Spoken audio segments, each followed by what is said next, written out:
All right, how is everybody doing? It's not quite Whittler Wednesday, but I acquired something yesterday evening, which would have been Friday night, at the local flea market. I've been eyeballing this knife for some time, for a few months now, and me and my wife were talking about it, and she knows how much I really wanted it, and she said, "You know what, Jerry, it's just money." And I said, "Well, you know what?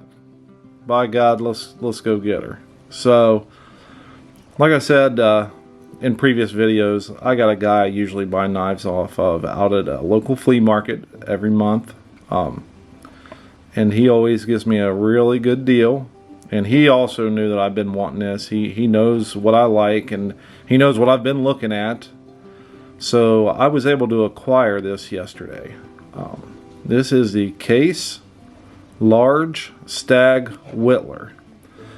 Model number, I don't know if you're going to pick that up, 53091.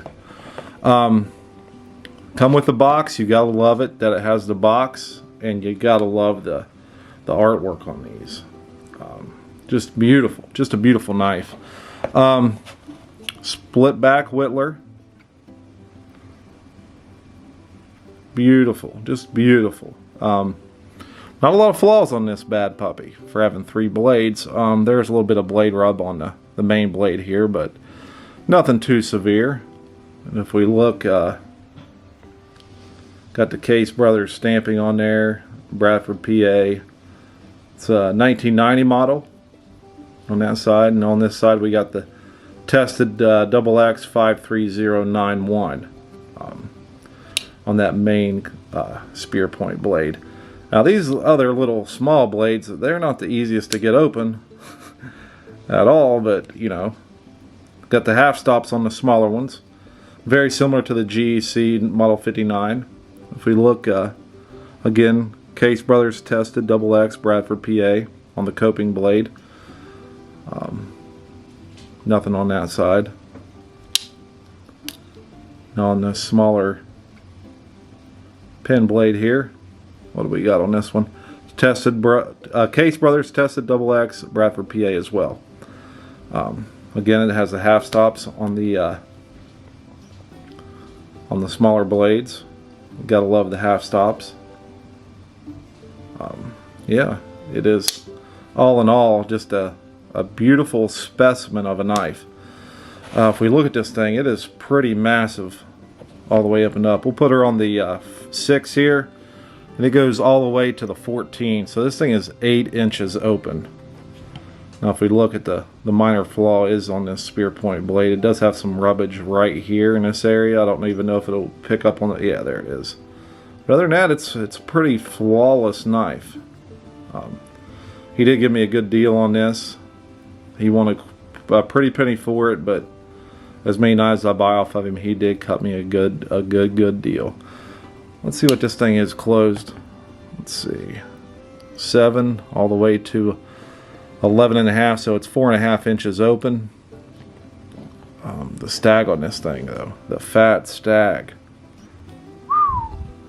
just beautiful. This has a minor gappage right in here, but I mean, this is a split back, so it's got that middle brass liner in there that kind of tapers down. But if we look at how big this thing is, I mean, a knife I picked up a couple of weeks ago, look at it compared to the GEC Model 59. The mint chocolate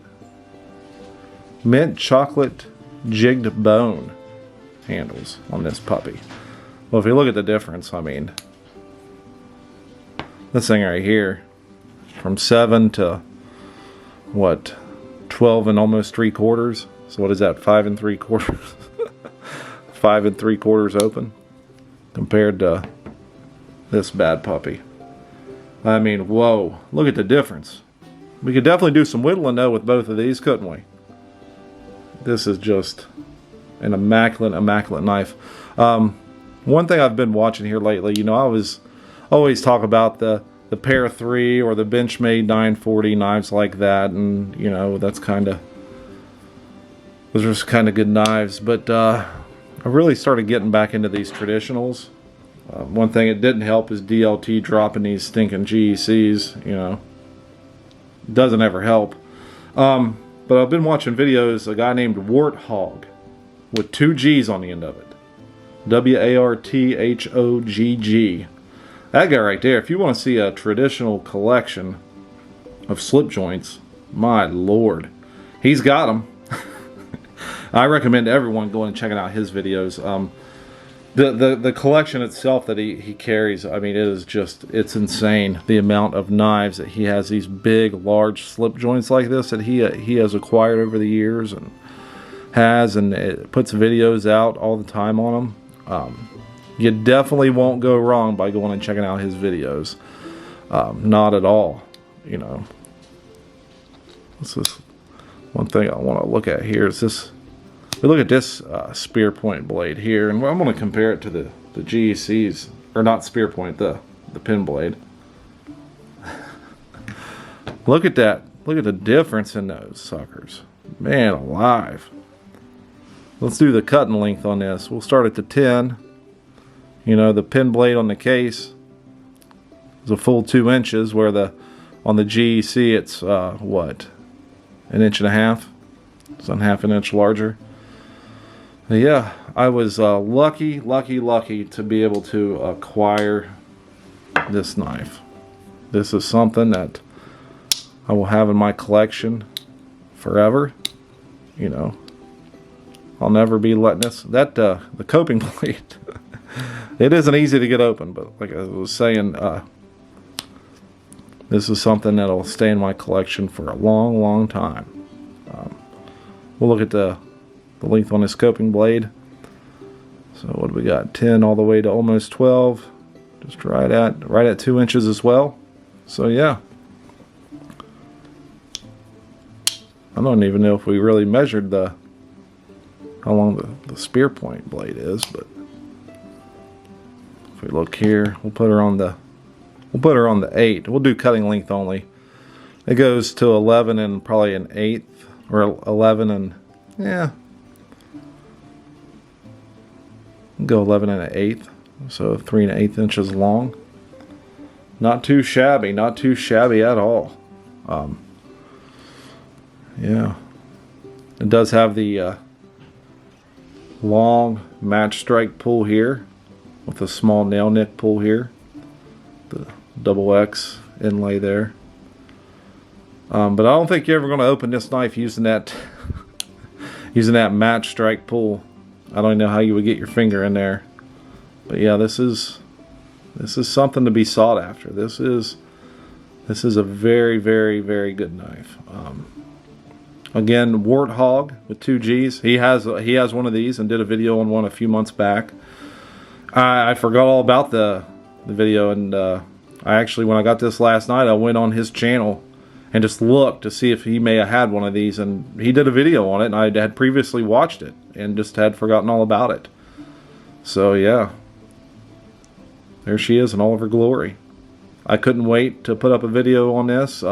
It is not Whittler Wednesday, but what the hey, you know, let's break them out and talk about them, even though it's on a Saturday. I'm just too excited. So yeah. And it has the matching box.